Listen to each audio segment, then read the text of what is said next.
भोलापुर नाम का एक छोटा सा गांव था।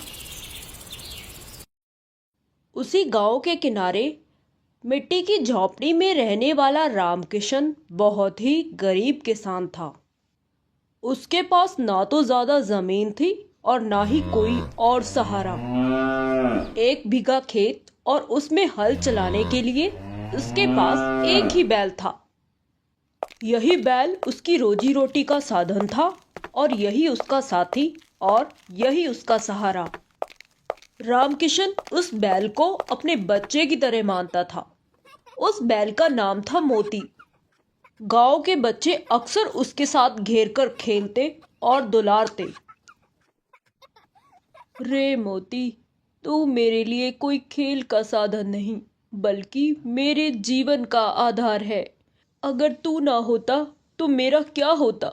मोती, तू मेरे लिए कोई बैल नहीं बल्कि मेरा बच्चा भी है। मैं तुझे अपने बच्चों की तरह प्यार करता हूँ। रामकिशन रोज सुबह उठकर सबसे पहले मोती को चारा देता और कुएं से ताजा पानी भरकर लाता। खेतों में हल चलाने से लेकर अनाज की बोरियां ढोने तक हर काम मोती ही करता। मोती भी जैसे अपने मालिक की गरीबी समझता हो। गांव वाले भी रामकिशन से कहते, अरे रामकिशन, तेरे पास एक बैल है और तू अकेला है। एक बैल से तेरा क्या होगा। इतने में तो तेरा कोई काम भी नहीं होता होगा। तुझे 2 बैल तो लेने चाहिए। लेकिन रामकिशन मुस्कुराकर जवाब देता, भाई, मेरे लिए तो मोती ही काफी है। मेरा मोती ही 2 बैलों का बोझ उठा सकता है। मुझे और बैल की जरूरत नहीं है। मोती भी अपने मालिक का पूरा साथ देता था। वह कभी भूख से कराहता नहीं। तेज धूप हो या बारिश, वह कभी अपने मालिक से शिकायत नहीं करता। वह रामकिशन की आंखों में झांकता और आगे बढ़ता रहता। एक साल गांव में अकाल पड़ गया। बारिश नहीं हुई जिस कारण सारे खेत सूख गए। जो थोड़ी बहुत फसल हुई उसमें भी नुकसान ज्यादा था। रामकिशन कर्ज में डूबा जा रहा था। उधर उसके घर में उसकी पत्नी और 2 छोटे छोटे बच्चे भूख से भिलकते। सुनिए, सारे खेत सूख चुके हैं और फसल भी नहीं बची। इस तरह तो हम सब भूख से तड़फ तड़फ कर मर जाएंगे। घर में भी थोड़ा बहुत अनाज बचा है, वह भी आखिर कितने दिन चलेगा। उसके बाद हम क्या करेंगे। मेरा तो दिल बैठा जा रहा है। आप कुछ करते क्यों नहीं। रेखा, मुझे भी बहुत चिंता हो रही है। समझ में नहीं आता क्या करूं। सारी फसल सूख चुकी है, उसमें तो कुछ भी नहीं बचा। मेरे जो जान पहचान के लोग हैं उनकी फसल भी बर्बाद हो चुकी है। मैं उनसे भी मदद नहीं ले सकता। समझ में नहीं आता क्या करूं। सबको मालूम है कि सारी फसल सूख चुकी है। ऐसे में तो कोई कर्ज भी नहीं देगा। मुझे कोई और रास्ता ढूंढना होगा। पिताजी, बहुत जोर से भूख लगी है, लेकिन माँ ने बोला है कि दोबारा रोटी नहीं मिलेगी। इससे अनाज खत्म हो जाएगा। पिताजी, ऐसे खाली पेट तो रात को नींद भी नहीं आएगी। आप माँ को समझाइए ना, हमें रोटी दे दे। बेटा, तुम्हारी माँ सही कह रही है। अभी घर में बहुत कम अनाज है, उससे तो कुछ दिन भी नहीं निकल पाएंगे। तो जो अभी मिलता है उसी से पेट भर लिया करो। बेटा, अगर ये भी अनाज खत्म हो गया तो एक रोटी भी मिलना मुश्किल हो जाएगा। शाहूकार भी रामकिशन को रोज धमकाता। रामकिशन, कितने समय से तूने मेरा कर्ज नहीं चुकाया। कर्ज चुका, वरना मैं तेरे घर का सारा सामान और तेरा बैल बेच दूंगा। हर बार झूठ बोलकर कर्ज ले लेता है और वापस करने का नाम ही नहीं लेता। आखिर ऐसा कब तक चलेगा। अगर तेरी कर्ज वापस करने की औकात नहीं तो बार बार कर्ज लेने क्यों आता है। सेठ जी, माफ कर दीजिए। इस बार फसल में बहुत घाटा हुआ है। सूखे की वजह से सारी फसल जलकर बर्बाद हो गई। घर में खाने को अनाज भी नहीं बचा है, बच्चे भी भूख से तड़फ रहे हैं। समझ में नहीं आता क्या करूं, बच्चों का पेट कैसे भरूं। आप चिंता मत कीजिए, मैं आपका सारा कर्ज लौटा दूंगा, लेकिन मुझे समय लगेगा। मुझे थोड़ा सा समय दे दीजिए। बस बहुत हुआ रामकिशन, हर बार तू ऐसे ही कहकर मुझे पागल बनाता रहता है। इस बार मैं तेरी कोई बात नहीं सुनूंगा। मुझे मेरे सारे पैसे जल्द से जल्द वापस चाहिए। अब तू चाहे अपना बैल बेच या अपना घर, मैं कुछ नहीं जानता, मुझे मेरे पैसे चाहिए।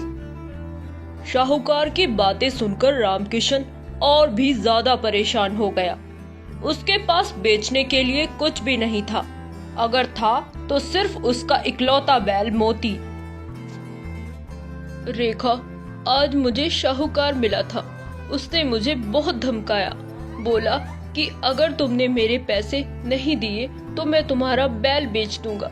लेकिन तुम तो जानती हो बैल के बिना हमारे पास है ही क्या। अगर बैल बेच दिया तो खेती कैसे होगी। इसी के सहारे तो हम सब अपना पेट पालते हैं। अगर बैल ही चला गया तो हमारे पास रह ही क्या जाएगा। रामकिशन की बातें सुनकर रेखा को भी चिंता सताने लगी। अब उनके पास कोई चारा नहीं था। रामकिशन की यह हालत देखकर कुछ लोगों ने रामकिशन से कहा, अरे रामकिशन भैया, हम जानते हैं इस वक्त तुम्हारे हालात बहुत खराब हैं। ऐसे में तो हम तुम्हें एक ही सलाह देंगे कि तुम्हें अपना बैल बेच देना चाहिए। बैल बेचकर अपना कर्जा उतार दो और बच्चों को भी भरपेट खाना मिल जाएगा। इस वक्त तुम अपने परिवार के बारे में सोचो। बैल का क्या है, अगली बार फिर से ले लेना। वहीं दूसरी ओर गांव के कुछ और लोगों ने कहा, अरे पगला मत, बैल गया तो फिर खेती कैसे करेगा। बैल बेचकर तू सिर्फ आज की भूख को मिटा सकता है, लेकिन आने वाला कल और भी अंधेरा हो जाएगा। अगर तू अपने परिवार का पेट पालना चाहता है और अपना कर्ज उतारना चाहता है तो कोई और तरकीब सोच। रामकिशन उलझन में था। घर पर बच्चे भूखे सोते थे, घर में राशन भी खत्म हो चुका था। दूसरी ओर बैल की आंखों में भी भरोसा झलकता था, मानो कह रहा हो, मुझे मत छोड़ना, मैं तेरा साथ दूंगा। एक दिन गांव में एक अमीर व्यापारी आया। जब वह रास्ते से गुजर रहा था तो रास्ते में उसकी निगाह रामकिशन के बैल मोती पर पड़ी। उसने मोती को देखा और बोला, अरे रामकिशन, तेरा बैल तो बहुत तगड़ा है, मैं इसे ऊंची कीमत पर खरीद सकता हूँ। जितना तू चाहता है उतना दे सकता हूँ। बोल तुझे इस बैल की कितनी कीमत चाहिए, मैं देने के लिए तैयार हूँ। यह सुनकर मानो रामकिशन के पैर जमीन से चिपक गए। उसकी आंखों में पैसों की चमक उतर आई, लेकिन अंदर ही अंदर वह रो रहा था। व्यापारी ने और लालच दिया, अरे तेरे बैल से तो तगड़े और भी बैल आ जाएंगे, बस तू अपना बैल मुझे बेच दे। रामकिशन चुपचाप मोती की ओर देख रहा था। बैल भी जैसे सब कुछ समझ रहा था। मोती ने अपनी नाक रामकिशन के कंधे से सटा दी। यह देखकर रामकिशन की आंखें नम हो गई। उसने अंदर ही अंदर ठान लिया और व्यापारी से बोला, मैं चाहे भूखा रह लूं, लेकिन मैं अपना मोती नहीं बेचूंगा। आप कोई और बैल देख लीजिए, मुझे अपना बैल नहीं बेचना। रामकिशन के घर की हालत दिन ब दिन बिगड़ती जा रही थी। घर में अनाज भी खत्म हो चुका था। बच्चों को आधा पेट रोटी मिलती। रामकिशन और उसकी पत्नी को भूखे पेट सोना पड़ता। रामकिशन की पत्नी रो रो कर उससे कहती, सुनिए, क्यों जिद कर रहे हो, बैल बेच देते हैं ना, बच्चों की जिंदगी बच जाएगी। अगर हमने बैल नहीं बेचा तो हमारे पास पैसे कहाँ से आएंगे, और घर में तो बिल्कुल भी राशन नहीं बचा है, बच्चों को आधा पेट रोटी मिलती है। पर रामकिशन का एक ही जवाब होता, अरे भाग्यवान, अगर बैल बिक गया तो खेती किससे करूँगा। ये भूख तो आज मिट जाएगी, लेकिन आने वाला भविष्य खराब हो जाएगा। अगर हमने बैल बेच दिया तो खेती हमेशा के लिए बंद हो जाएगी। अगली बार तो फिर इससे भी बेकार हालात हो जाएंगे। हमारे घर में तो बिल्कुल भी अनाज नहीं होगा। अब रामकिशन गांव के चौपाल पर बैठकर मजदूरी ढूंढता। वह लोगों के खेतों में काम करता ताकि बच्चों का पेट भर सके और मोती भी भूखा न रहे। मोती को भूखा रखने का साहस वह कभी नहीं जुटा पाया।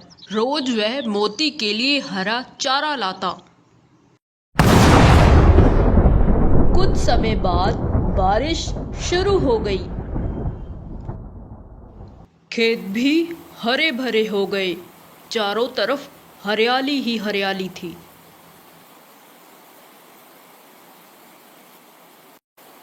बारिश होते ही रामकिशन ने मोती के साथ अपने खेत में हल चलाना शुरू कर दिया। रामकिशन पूरा दिन खेत में काम करता और गांव के लोग कहते, अरे देख रही हो सुनीता, रामकिशन का बैल कितनी मेहनत कर रहा है, मानो उसमें 2 बैलों की ताकत हो। अरे अकेला ही बहुत मेहनती और ताकतवर है। इतनी बारिश में भी वह नहीं थकता, अपने मालिक का पूरा साथ देता है। इस बार फसल खूब लहरा रही थी। गेहूं और चने की बालियां जैसे खेत में गहने सजे हों। जब घर में अनाज आया तो घर के कोठार भर गए। यह देखकर रामकिशन और उसके परिवार की आंखों में चमक आ गई। सुनिए, ये सब मोती की वजह से हुआ है। अगर हम मोती को बेच देते तो हमें ये अनाज कभी नहीं मिलता। इस बार हमारी फसल बहुत अच्छी हुई है और अब हमें कभी भूखा नहीं रहना पड़ेगा। चाहे हम पर कितने भी बुरे दिन आ जाएं, अब हम मोती को बेचने का कभी नहीं सोचेंगे। अगर हम उस समय मोती को बेच देते तो ना ही हमारी जिंदगी में मोती रहता और ना ही हमारे घर पर अनाज आता। हम सब भूखे मर जाते। इस बार रामकिशन ने साहूकार का सारा कर्ज चुका दिया। अब रामकिशन के घर में खुशहाली लौट आई। बच्चे भी अब रामकिशन के बैल को पहले से ज्यादा प्यार करने लगे।